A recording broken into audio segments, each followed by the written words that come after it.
인터넷을 보니까 박명수 어록이라고 하면서 박명수라는 개그맨이 남겼던 말들이 있더라고요. 근데 재밌는 게 좀 있었는데, 늦었다고 생각할 때가 진짜 늦은 때다.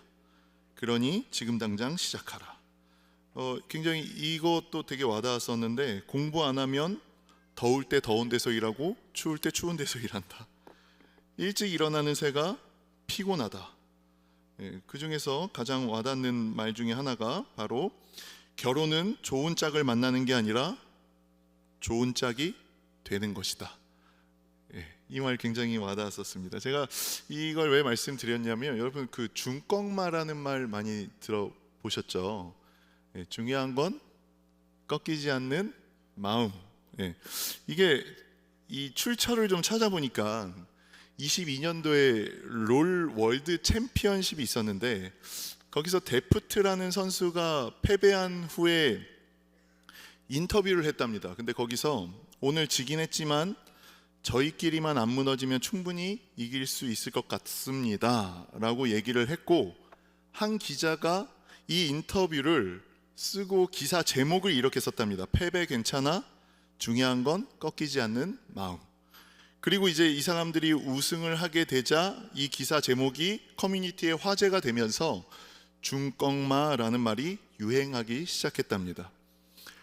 이 중꺾마라는 말을 이 박명수라는 개그맨이 또 어록을 하나 남겼더라고요. 유튜브를 통해서 독도에 가는 도전을 했는데, 그날 뭐 파도가 세서 울릉도까지는 갔지만 독도에 들어가지 못하게 되었답니다. 제작진이 박명수에게 중요한 건 꺾이지 않는 마음입니다 라고 이렇게 얘기를 했더니, 박명수가 이렇게 받아쳤습니다. 중요한 건 꺾이지 않는 마음이 아니라 중요한 건 꺾였는데도 그냥 하는 거야, 이렇게 얘기를 했는데, 이 말이 굉장히 와닿았습니다. 왜냐하면 우리가 상황에 따라 꺾이고 안 꺾이고는 내 마음대로 되는 게 아니잖아요. 꺾였음에도 불구하고 그냥 하는 마음. 저는 그냥 이렇게 정리했습니다. 중요한 것은 꺾이더라도 하나님을 바라보면서 그 나라를 바라보는 마음. 이렇게 제 스스로 정리를 하면서 되게 아저씨 같다라는 생각이 들더라고요. 되게 아저씨 같다. 내가 이런 말을 이렇게 정리하는 거니까 되게 아저씨 같다는 생각이 들었는데, 근데 굉장히 이 말이 와닿았어요. 중요한 것은 꺾이더라도 그냥 하는 마음. 중요한 것은 꺾이더라도 하나님을 바라보면서 그 나라를 바라보는 마음. 제가 이 얘기를 왜 하냐면, 오늘 본문이 이런 사람들의 내용이기 때문입니다. 12명의 정탐꾼이 있습니다. 먼저 설명하면, 이스라엘 백성은 십계명을 받고 가데스 바네아라는 곳에 도착을 하게 되고, 그곳에서 가나안 땅 정탐을 하기 위해서 12명의 각 지파별로 지휘관을 한 명씩 뽑아서 12명의 정탐꾼을 보냅니다. 그 정탐꾼을 보내면서 모세는 그 땅이 어떤지, 거기 사는 백성이 강한지 약한지, 숫자가 많은지 적은지를 살펴보라고 합니다. 또 그 땅, 토지를 보면서 토지가 비옥한지, 나무는 많은지 적은지, 이런 것들을 보고 오라고 합니다. 그리고 올 때 그 땅에서의 과일을 꼭 가지고 오라고 명령합니다. 정탐꾼들은 40일이 지나고 나서, 오늘 우리가 읽었던 이 말씀이 40일이 지나고 그 땅을 돌아보고 와서 보고하는 내용입니다. 그들이 가장 먼저 그 땅에서 과일을 가지고 오고, 첫 번째 이렇게 보고합니다. 오늘 우리가 읽었던 27절 말씀을 보면, 모세에게 말하여 이르되 당신이 우리를 보낸 땅에 간즉 과연 그 땅에 젖과 꿀이 흐르는데 이것은 그 땅의 과일입니다, 이렇게 얘기를 합니다. 그들의 첫 번째 보고는 그곳은 젖과 꿀이 흐르는 땅이 맞았습니다. 이 과일을 보십시오. 정말 좋은 땅이었습니다. 그런데 이들의 보고는 여기서 끝나지 않습니다. 이제 두 번째 보고가 있는데 그 두 번째 보고가 28절, 29절입니다. 우리 한번 28절, 29절 한번 같이 한번 읽어볼까요? 다시 한번 읽어볼게요. 그러나 그 땅 거주민은 강하고 성읍은 견고하고 심히 클 뿐만 아니라 거기서 아낙 자손을 보았으며 아말렉인은 남방 땅에 거주하고 헤딘과 여부스인과 아모리인은 산지에 거주하고 가나안인은 해변과 요단가에 거주하더이다. 예, 두 번째 보고는 너무 좋았습니다 라고 얘기하고 그러나로 시작됩니다. 너무 좋았지만 그 땅에 살고 있는 거주민들은 강했고 그 성읍은 굉장히 크고 견고했습니다. 더 나아가서 그곳에서 아낙 자손을 봤다고 이야기하고 있습니다. 아낙 자손은 거인들이라고 이야기하고 있습니다. 아마도 다윗과 싸웠던 골리앗이 아낙 자손이었을 것이라고 추측합니다. 굉장히 큰 사람들이 있었고 요새가 강하게 서 있었고 견고했었고 컸습니다. 그런데 여기까지의 보고에는 문제가 없습니다. 12 정탐꾼 모두가 이 보고에는 이견이 없었습니다. 그런데 지금부터 이제 의견이 나눠집니다. 아마도 이 말을 들은 백성들은 요동하기 시작했습니다. 그래서 갈렙은 백성을 조용히 진정시킨 다음에 이렇게 말합니다. 13장 30절입니다. 갈렙이 모세 앞에서 백성을 조용하게 하고 이르되 우리가 곧 올라가서 그 땅을 취하자. 능히 이기리라. 우리가 그 땅을 차지하자. 능히 이길 수 있다라고 이야기합니다. 그런데 다른 10명의 정탐꾼은 똑같은 땅을 보고 왔음에도 불구하고 전혀 다른 보고를 합니다. 우리 이 사람들의 보고도 함께 한번 보도록 하겠습니다. 31절에서 33절입니다. 같이 한번 읽어볼게요. 그와 함께 올라갔던 사람들은 이르되 우리는 능히 올라가서 그 백성을 치지 못하리라. 그들은 우리보다 강하니라 하고 이스라엘 자손 앞에서 그 정탐한 땅을 악평하여 이르되 우리가 두루 다니며 정탐한 땅은 그 거주민을 삼키는 땅이요 거기서 본 모든 백성은 신장이 장대한 자들이며 거기서 네피림 후손인 아낙 자손의 거인들을 보았나니 우리는 스스로 보기에도 메뚜기 같으니 그들이 보기에도 그와 같았을 것이니라. 네, 갈렙이 올라가서 그 땅을 당장 취하자, 우리가 이길 것이다 라고 이야기하는데 지금 10명의 정탐꾼들은 그와 정반대로 아니다, 우리는 올라가서 칠 수 없다. 왜냐하면 그들이 우리보다 강하기 때문이다. 이렇게까지 말합니다. 우리는 스스로 보기에도 메뚜기 같고 그들이 우리를 보기에도 메뚜기 같아 보일 것이다. 우리 이제 망했다라고 말하고 있습니다. 이 말을 들은 온 회중들은 그 말을 듣고 통곡하며 밤새도록 웁니다. 그러면서 이스라엘 자손들은 그 지도자였던 모세와 아론을 원망하면서 이렇게 말합니다. 우리가 차라리 애굽 땅에서 죽었거나 광야에서 죽었으면 좋았을 것인데 왜 굳이 이까지 끌고 와서 아내와 아이들까지 죽게 하느냐. 다른 지휘관을 세워서 다시 애굽으로 돌아가자, 이렇게 외칩니다. 모세와 아론은 이 말을 듣고 두려워서 온 회중 앞에 엎드립니다. 온 회중이 두려워서가 아니라 하나님이 두려워서 그 앞에 엎드립니다. 이 일이 있고 나서 이제 여호수아와 갈렙이 다시 이렇게 외칩니다. 14장 7절과 9절입니다. 이 말씀도 같이 한번 읽어보도록 하겠습니다. 이스라엘 자손의 온 회중에게 말하여 이르되 우리가 두루 다니며 정탐한 땅은 심히 아름다운 땅이라. 여호와께서 우리를 기뻐하시면 우리를 그 땅으로 인도하여 들이시고 그 땅을 우리에게 주시리라. 이는 과연 젖과 꿀이 흐르는 땅이니라. 다만 여호와를 거역하지는 말라. 또 그 땅 백성을 두려워하지 말라. 그들은 우리의 먹이라. 그들의 보호자는 그들에게서 떠났고 여호와는 우리와 함께 하시느니라. 그들을 두려워하지 말라 하나. 여호수아와 갈렙은 다시 이렇게 얘기하는 겁니다. 하나님께서 우리를 기뻐하신다면 그 땅을 우리에게 주실 겁니다. 두려워하지 마십시오. 그들은 우리의 먹이입니다. 하나님이 우리와 함께 하시니 두려워하지 마십시오. 두려워하지 말라는 말을 2번이나 반복하면서 강조하고 있습니다. 그리고 앞에서 사람들은 우리는 메뚜기 같아 보였다라고 말하고 있는데, 지금 여호수아와 갈렙은 아니다, 그들은 우리의 먹이다, 하나님이 우리와 함께 하시니 두려워하지 말라라고 말하고 있는 겁니다. 여러분, 이 표현 정말 멋있지 않습니까? 우리는 내가 보기에도 메뚜기 같고 그들이 보기에도 그렇게 보일 것이다, 이 표현과 아니다, 하나님이 우리와 함께 하시면 우리가 승리할 것이다, 그들은 우리의 먹이다, 이 표현 얼마나 멋있습니까? 이 멋진 표현, 고백, 설교에 사람들은 어떻게 반응하는지 아십니까? 14장 10절을 보면 이렇게 반응합니다. 온 회중이 그들을 돌로 치려 하는데, 이 믿음의 선포를 하는데 사람들은 돌로 치려고 합니다.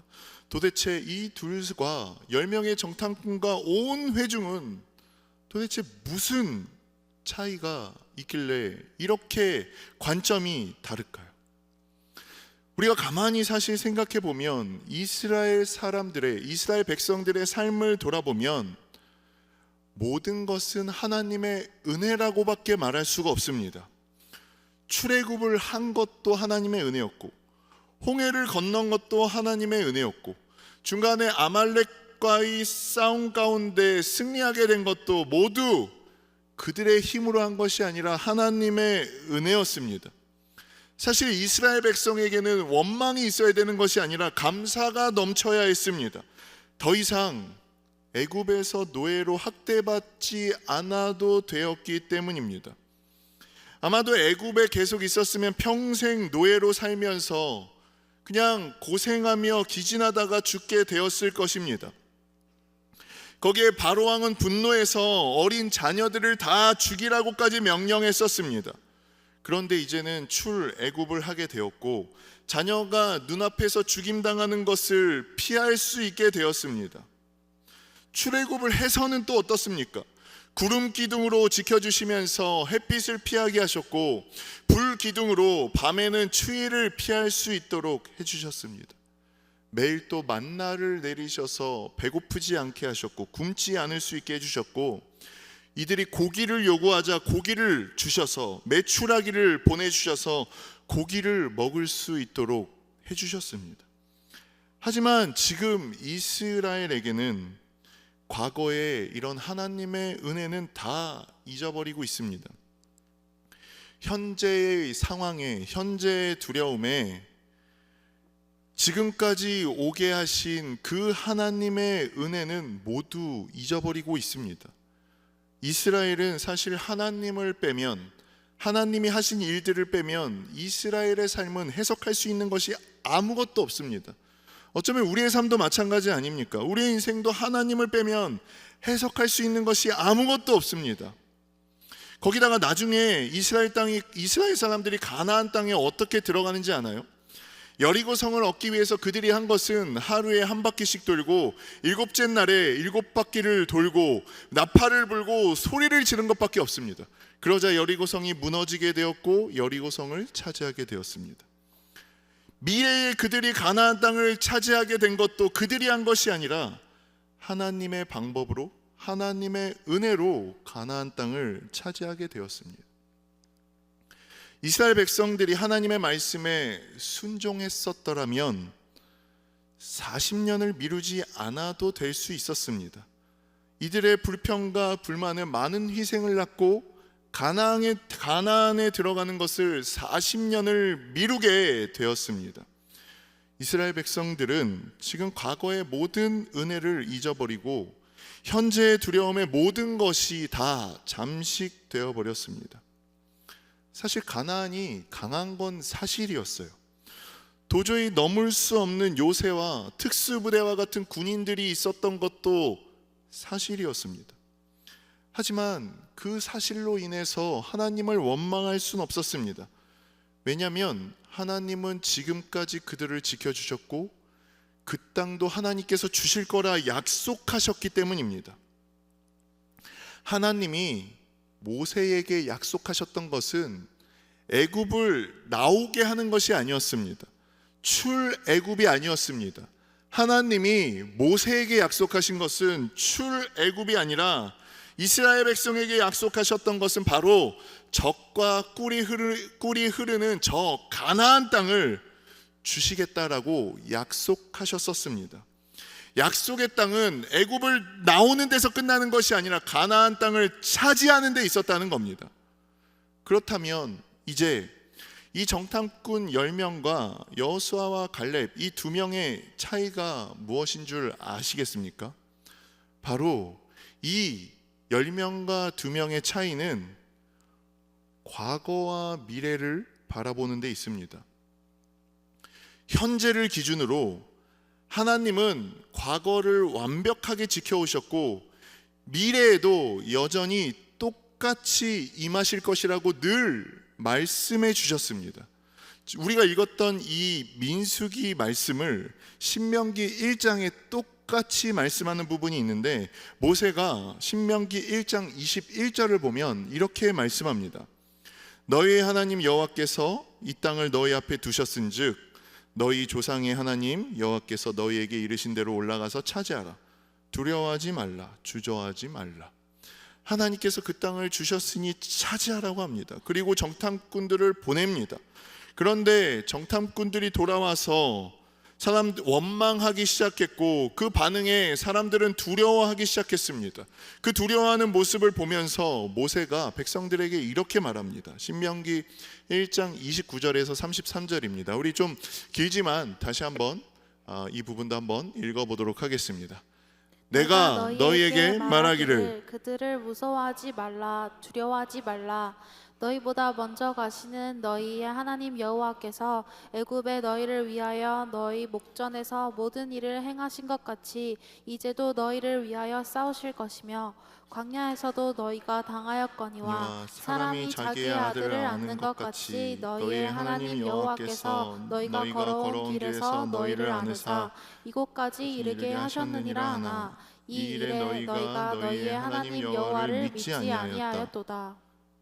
그는 너희보다 먼저 그 길을 가시며 장막 칠 곳을 찾으시고 밤에는 불로 낮에는 구름으로 너희가 갈 길을 지시하신 자이시니라. 지금 이 모세가 하는 얘기를 다시 정리하자면 하나님은 과거에도 너희를 지켜오셨고 앞으로도 너희를 동일하게 지키실 것이다. 그러니까 두려워하지 말라라고 이야기하는 겁니다. 저는 이 모습, 지금 이 이스라엘의 모습, 이 정탐꾼들의 모습, 이 회중들의 모습을 보면서 어쩌면 우리의 모습과 굉장히 비슷하다라는 생각이 들었습니다. 우리 청년들 아마도 어떤 청년들은 입시의 문제 때문에 힘들어하고 있을 것이고 취업의 문제로, 배우자의 문제로, 금전의 문제로 아마 두려움과 걱정이 많을 겁니다. 이 지금 상황이, 우리가 이렇게 두려워하는 상황이 어쩌면 이런 지금 이스라엘 사람들과 별반 다르지 않다는 생각이 듭니다. 가나안 땅을 앞두고 있는 이스라엘 백성들은 저 요새와 같은 성벽, 그 거인들 같은 사람들을 보면서 도무지 전진하지 못하고 후회하고 있었습니다. 그런데 이 모습은 어쩌면 우리가 평생 겪어야 할 모습과 똑같다는 생각이 들었습니다. 여러분 입시 준비할 때 어떠셨습니까? 마치 가나안 땅 앞에 선 그런 모습과 같이 느껴지지 않았습니까? 어쩌면 그 입시 가운데 내가 메뚜기 같이 느껴졌을 수도 있습니다. 그 벽이 요새와 같이 느껴졌을 수도 있습니다. 도무지 넘어갈 수 없어서 피하고 싶었을지도 모릅니다. 그런데 우리는 그 상황을 봤던 것이 아니라 기도하며 하나님을 바라보며 나아갔을 때 그 앞길을 하나님이 열어주셨을 겁니다. 여러분 취업의 문제는 어떻습니까? 요즘에 경기가 좋지 않아서 취업은 더 힘들어졌다고 합니다. 우리가 취업할 때도 마찬가지였을 겁니다. 이런 요새와 같은 가나안 땅 같았을 겁니다. 내가 하려면 안 됐을 것인데 하나님이 하시자 모든 것들이 열리지 않았습니까? 또 배우자를 만나는 건 어떻습니까? 남들은 잘 만나서 잘 만나고 잘 결혼하는 것 같은데 어쩌면 믿음의 배우자를 만나는 것도 참 쉽지 않은 것 같습니다. 이 모든 것들을 종합해 보면 참 인생이 쉽지 않습니다. 인생이 내 뜻대로 되는 게 하나도 없는 것 같습니다. 그런데 이런 상황은 평생 겪게 된다는 겁니다. 저는 이제 한 40 초반이 조금 넘었는데 제가 20대 때 이런 생각을 했었어요. 40 정도 되면 인생의 방향이 정해지면서 하루하루를 조금은 더 편안하게 살 수 있지 않을까라는 생각을 했었습니다. 그런데 달라지는 건 아무것도 없습니다. 우리의 미래는 늘 불투명하고 정해진 건 아무것도 없습니다. 그런데 제가 교구를 하고 50대, 60대, 70대를 만나서 대화를 해봐도 다 똑같습니다. 이제 모든 것이 정해졌고 평안하다라고 얘기하시는 분은 아무도 없습니다. 늘 그 나이대에 걱정이 있고 어려움이 있습니다. 예전에 한번 어떤 분이 이런 말씀을 하시는 것을 들어본 적이 있습니다. 우리는 평생 같은 걱정과 같은 기도 제목을 가지고 기도하다 죽게 된다라는 얘기를 하는 걸 들어본 적이 있었습니다. 어떤 거냐면 내가 학생일 때는 좋은 곳에 좋은 대학에 진학하기 위해서 진학을 위해서 기도합니다. 이제 대학을 졸업할 때가 되면 또 이제 무엇을 위해서 기도하죠? 좋은 곳에 취직하기 위해서 기도하죠. 자, 이제 좋은 곳에 취직했어요. 그럼 이제 무엇을 위해서 기도하죠? 좋은 배우자를 만나기 위해서 기도하겠죠. 자, 좋은 배우자를 만났어요. 좋은 배우자를 만나면 이제 그 다음 뭘 위해서 기도할까요? 건강한 자녀가 태어나길 위해서 기도하겠죠. 자, 이제 이 기도까지 하나님께서 다 응답하셔서 건강한 자녀가 태어났어요. 자, 이제 건강한 자녀가 태어나고 원래 부모님들이 처음 아기를 낳고 품에 안았을 때는 건강하게만 자라다오 이렇게 말씀하시거든요. 근데 이제 점점 초등학교 가고 중학교 가면서 이제 또 공부를 잘하기를 욕심이 생기시겠죠. 그럼 이제 이 자녀의 진학을 위해서 기도하시겠죠. 자, 이제 좋은 대학 가기를 위해서 자녀를 위해서 기도했어요. 자, 좋은 대학 갔어요. 자녀가 좋은 대학 갔어요. 그럼 이제 무엇을 위해서 기도할까요? 자녀가 좋은 곳에 취직하기를 위해서 기도합니다. 자녀가 좋은 곳에 취직했어요. 자, 그럼 이제 또 무엇을 위해서 기도할까요? 자녀가 좋은 배우자를 만나기 위해서 기도하겠죠. 자, 자녀가 좋은 배우자를 만났어요. 자녀가 좋은 배우자를 만난 이후에 뭘 위해서 기도해야 될까요? 자녀가 좋은 건강한 자녀를 낳기 위해서 기도하겠죠. 자, 이제 나의 자녀가 결혼해서 건강한 자녀를 낳았어요. 이제 나는 할머니, 할아버지가 됩니다. 그럼 이제 무엇을 위해서 기도할까요? 이제 나의 손자가 생겼잖아요. 나의 손자가 진학을 잘 할 수 있도록 또 기도하겠죠. 하나님 좋은 데 가게 하여 주시옵소서. 그리고 이제 또 좋은 대학 가게 되면 하나님 또 좋은 곳에 취직하게 해주세요. 하나님 또 좋은 배우자 만나게 해주세요. 하나님 건강한 자녀 낳게 해주세요. 저는 이 말이 너무너무 공감이 되었고 동의가 되었습니다. 지금 이건 뭘 얘기하는 거냐면요, 인간은 비슷한 굴레에서 비슷한 문제 속에서 계속해서 살아간다는 겁니다. 똑같은 문제 속에서 계속해서 살아간다는 겁니다. 문제가 없는 사람은 여러분 아무도 없어요. 아무도 없어요. 제가 신방을 한 명 한 명 만나는데 문제가 없는 사람은 아무도 없습니다. 여러분 위로 받으세요. 나만 문제가 있는 게 아니에요. 문제는 다 있어요. 다. 그런데 우리는 평생 이 문제의 굴레에서 벗어날 수가 없어요.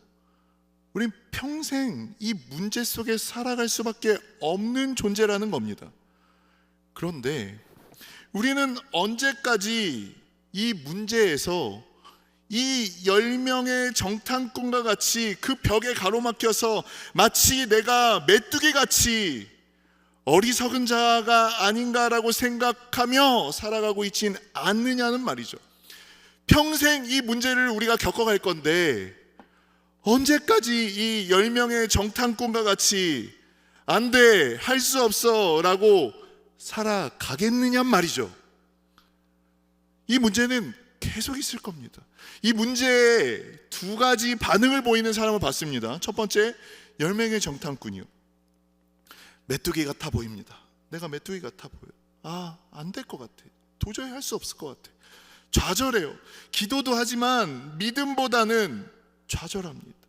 늘 안 된다고 좌절합니다. 그런데 여호수아와 갈렙은 달랐죠. 여러분, 우리 여호수아와 갈렙 이 멋진 표현 다시 한번 읽어보겠습니다. 한번 14장 8절 9절 이 표현 한번 다시 한번 읽어보면 좋겠습니다. 다시 한번 읽어볼게요. 여호와께서 우리를 기뻐하시면 우리를 그 땅으로 인도하여 들이시고 그 땅을 우리에게 주시리라. 이는 과연 젖과 꿀이 흐르는 땅이니라. 다만 여호와를 거역하지는 말라. 또 그 땅 백성을 두려워하지 말라. 그들은 우리의 먹이라. 그들의 보호자는 그들에게서 떠났고 여호와는 우리와 함께 하시느니라. 그들을 두려워하지 말라. 하나님께서 우리를 기뻐하신다면 두려워하지 말라. 그 상황은 우리의 먹이다라고 고백합니다. 여러분, 이 표현 너무 멋있지 않습니까? 여호수아와 갈렙과 같이 이렇게 선포할 수 있는 우리 청년들이 되어질 수 있기를 소망합니다. 우리 한번 선포해 보시죠. 우리 옆에 분하고 한번 이렇게 한번 옆에 분하고 한번 이렇게 고백해 보면 좋겠습니다. 하나님이 우리와 함께 하십니다. 그들을 두려워하지 마십시오. 그들을 두려워하지 마십시오. 마지막이요. 그들은 우리의 먹이입니다. 그들은 우리의 먹이입니다. 네. 여러분, 여호수아와 갈렙이 이렇게 고백할 수 있었던 이유는 뭔가요? 과거를 돌아봤을 때 하나님이 다 하셨다는 것을 깨달은 겁니다.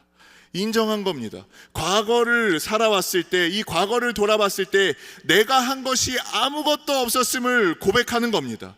그리고 미래를 바라보는 겁니다. 하나님이 약속하신 그 미래를 믿음으로 바라보는 겁니다.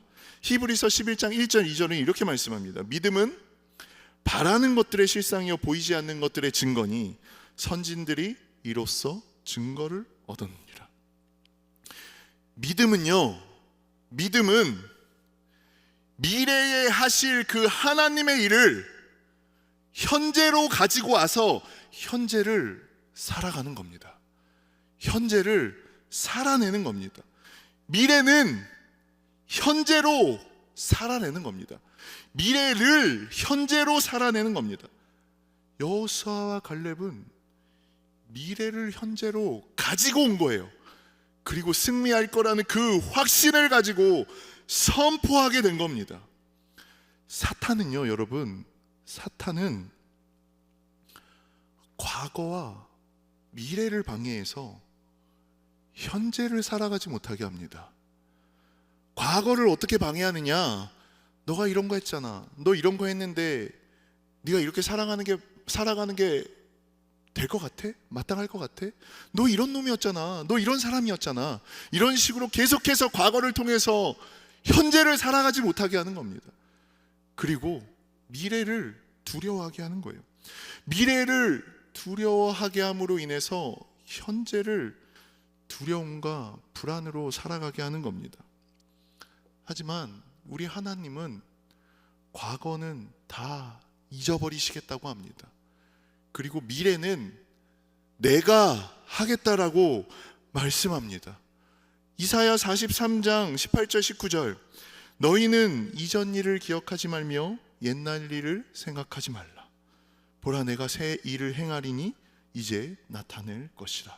너희가 그것을 알지 못하겠느냐? 반드시 내가 광야의 길을 사막의 강을 내리니. 하나님은 여러분의 과거는 여러분이 회개하였다면, 여러분이 예수 그리스도 안에 있다면 여러분의 과거를 기억하시는 분이 아닙니다. 하나님은 여러분의 과거로 인해서 현재를 계속해서 정죄하시는 분이 아닙니다. 하나님은 과거는 잊어버리고 이제 너에게 새 일을 행하겠다라고 말씀합니다. 길을 내며, 광야에서 길을 내며 사막에서 강을 내셔서 택한 자들이 마시고 그 길을 가며 주님을 찬송하게 하겠다라고 말씀하고 있습니다. 그럼에도 불구하고 우리의 상황은 어렵죠. 살아가는데 문제가 있어요. 문제가 없는 사람은 아무도 없습니다. 그리고 아마도 우리의 인생에 문제가 없는 때는 또 없을 겁니다. 그럴 때 우리는 여호수아와 갈렙을 기억하실 수 있기를 소망합니다. 그리고 이 여호수아와 갈렙과 같이 과거에 하나님이 하셨던 모든 은혜를 기억하고 미래에 하실 하나님의 일들을 현재로 가지고 와서 믿음으로 선포하여서 이 여호수아와 갈렙과 같이 현재를 승리하며 살아갈 수 있는 우리 청년들 되어질 수 있기를 소망합니다. 이러한 믿음을 달라고 하나님 앞에 기도하실 수 있기를 바랍니다. 하나님께서 지금까지 내 인생 가운데 하셨던 모든 과거들을 생각해 보세요. 그리고 그 은혜를 똑같이 미래에 이룰 것입니다. 그것을 기대하십시오. 그것을 기대하십시오. 그래서 어떠한 상황 가운데서도 승리하며 나아가실 수 있는 우리 청년들 되실 수 있기를 이 시간 소망합니다. 중요한 것은 꺾이지 않는 마음이 아니라 중요한 것은 꺾이더라도 저 꺾일 수 있습니다. 어떻게 내 마음대로 안 꺾입니까? 세상 가운데 꺾이더라도 하나님을 바라보고 그 나라 가운데 일하실 그 하나님의 일들을 바라보며 현재 가운데 승리하는 마음, 그것이 훨씬 더 중요하다라고 생각이 듭니다. 이것을 기억하며 오늘을 승리하며 나아갈 수 있는 우리 청년들 되어지실 수 있기를 이 시간 주님의 이름으로 축원합니다.